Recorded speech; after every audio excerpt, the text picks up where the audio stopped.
बिस्मिल्लाहिर्रहमानिर्रहीम। अस्सलाम वालेकुम। हकीकत टीवी साइंस एंड हेल्थ में खुश आमदीद। दुनिया इस वक्त बिल्कुल तबाही के दहाने पर पहुंच चुकी है। आप इमेजिन कर लें, आपकी स्क्रीन पर ये जो मनाजिर चल रहे हैं, ये नॉर्थ स्ट्रीम गैस है और उसकी पाइपलाइन को धमाके से उड़ा दिया गया है। अब ये कौन सी पाइपलाइन है?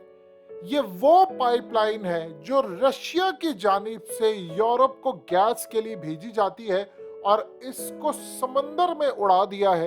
यानी आप सादा लफ्जों में समझ लें, बिल्कुल आपको आसान लफ्जों में समझाते हैं। आप तीसरी जंगे अजीम के दहाने पर इस वक्त पहुंच चुके हैं, यानी 2 कदम आप करीब पहुंच चुके हैं। और इसके बाद जब पुतिन ने इसका जवाब देना, अमेरिका पर हमला करके, यूरोप पर हमला करके, तो आपको लगेगा कि हम 2 कदम मजीद दूरी पर हैं और किसी भी वक्त आप दुनिया में आलमी जंग देख सकते हैं। आप ये देखिए कि हुआ क्या है। पुतिन ने इनकी गैस बंद की। यूरोप वाले हमेशा कहते थे वो जी गैस बंद होगी तब देखेंगे ये होगा। उस बंदे ने इनकी गैस बंद कर दी, ये मरने जा रहे। अब ये जो एरिया है जहां से ये गैस गुजर कर समंदर से जाती है, ये CIA के अंडर आता है, यानी अमेरिका की इंटेलिजेंस के अंडर। इन्होंने काम क्या किया है, ये जो MQM वाली पॉलिसी है वो अपनाई है। यानी इन्होंने गैस तबाह कर दी, उसका पाइपलाइन, ये सारा इंफ्रास्ट्रक्चर, इस पर टोटली जो पैसा था वो रशिया का लगा हुआ था।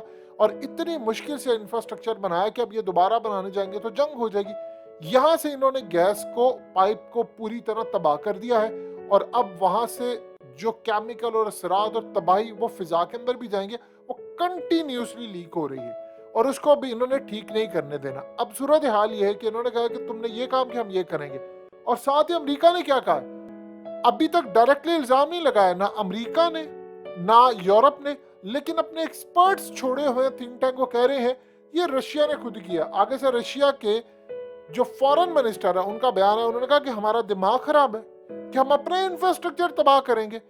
ये असल में इन्होंने छेड़ा है पुतिन को कि तुम अब आओ हमारे साथ लड़ाई करो जंग के दहाने, क्योंकि अब जो होने जा रहा है यूरोप के अंदर, उसने खतरे की घंटियां बजा दी। यूरोप के अंदर लोगों को इस वक्त रातों की उनकी नींद हराम हुई पड़ी है कि सर्दियां आ रही हैं, बिजली, गैस और वहां पर लोड शेडिंग का मसला शुरू हो सकता है 10 घंटे की। सबसे बढ़कर वहां पर जो तबाही के आसार आ रहे हैं कि उन्होंने कभी ऐसी लोड शेडिंग देखी नहीं थी। वहां पर जो इस वक्त होने जा रहा है वो हमारी और आपकी सोच से भी बाहर है कि वहां पर खाना जंगी का माहौल हो सकता है, क्योंकि इंडस्ट्री पूरी कोलैप्स हो रही है, उनकी गैस उनके पास मौजूद नहीं है। और अगर आपने पुतिन के साथ सुलह ना की और पाबंदियां ना हटाई तो तबाही पूरी दुनिया की इस वक्त होने जा रही है। अब ये क्या कर रहे हैं, अब पुतिन ने देना है इसका जवाब। उस बंदे ने छोड़ना नहीं है। उसकी अब तक की जितनी स्ट्रेटजी है वो ये कहता है कि जो मेरे साथ करेगा 10 गुना ज्यादा उसका पलट कर जवाब दूंगा, और उसने अब तक किया है। इन्होंने यूक्रेन के अंदर हथियार भेजे, उसने अब काम ये किया, यूक्रेन के कुछ इलाके फतह कर लिए और उनको चंद दिन के बाद अनाउंस करने जा रहा है कि वो रशिया का हिस्सा होंगे। यानी समझ लीजिए ये इसको आसान लफ्जों में इस तरह है कि हम कश्मीर जो भारत के अंडर है उसको फतह कर लें और कह दें कि आज के बाद ये पाकिस्तान का हिस्सा है। वो अलग बात है, हमने तो कौम को टोपी कराई, हमने तो कभी जिंदगी में काम करना ही नहीं था, वो हम 75 साल से बेवकूफ़ बनाते आ रहे थे और वो बेवकूफ़ी आपने देखी, हमने आज़ाद ही नहीं करवाना था। पुतिन और तरह का शख्स है। अब यहाँ पर जो मामला हुआ है यह है तीसरी जंग अजीम का मामला।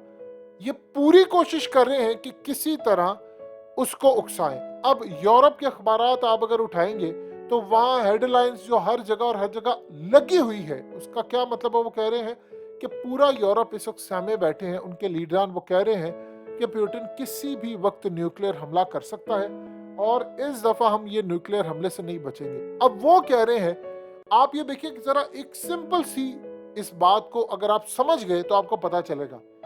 यूरोप की आज नहीं तो कल जो तबाही है, उसके बाद कहीं ना कहीं तो उन्होंने मुज़ाकरात पर बैठना है पुतिन के साथ, सुलह तो करनी है, क्योंकि अमेरिका तो नहीं मर रहा, यूरोप मर रहा है, यूरोप की तबाही है, सर्दी वहां पर है, इंडस्ट्री वहां की तबाह हो रही है, तो सब कुछ तो वहां पर है।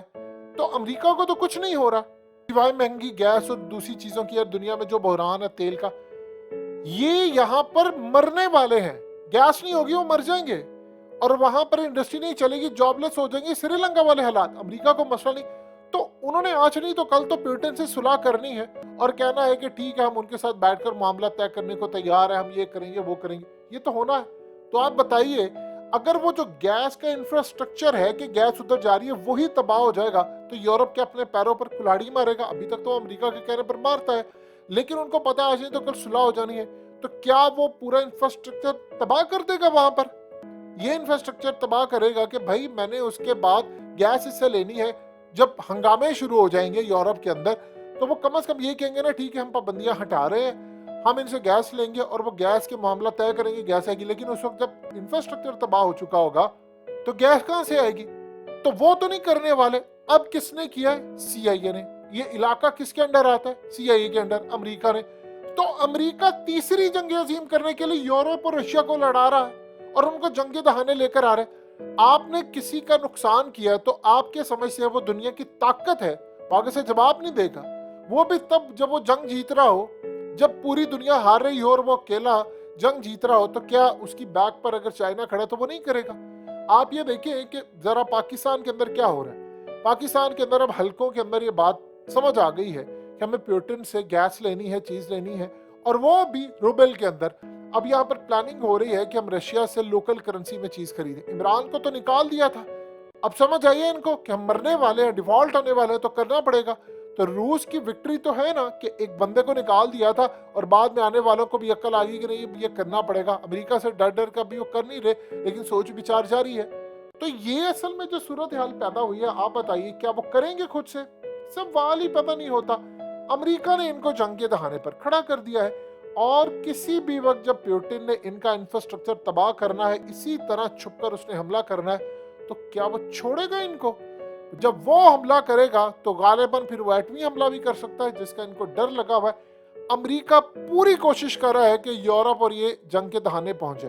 अब इस बात को आप समझ लें, ये जो जंग हो जाएगी, इस पूरी जंग के अंदर किसका नुकसान होगा? पहले यूरोप का, बाद में अमेरिका का।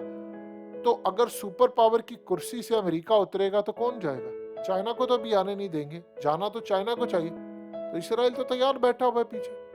अब आपको चीजें बस डॉट्स कनेक्ट करते जाएं, अब आपको पता चल जाएगा। सो लिहाजा इस पूरे खेल के अंदर आप इस बात को अच्छी तरह समझ लें कि ये जो लड़ाई है वो करने की कोशिश, आप उसको उकसा रहे हैं कि वो आप पर एटमी हमला कर दे, किसी तरह मामला खराब कर दे। ये इतने बेशर्म है। अमेरिका ने पाकिस्तान में ये परवाह की थी कि इमरान को हटाएंगे तो ये हाल हो जाएगा।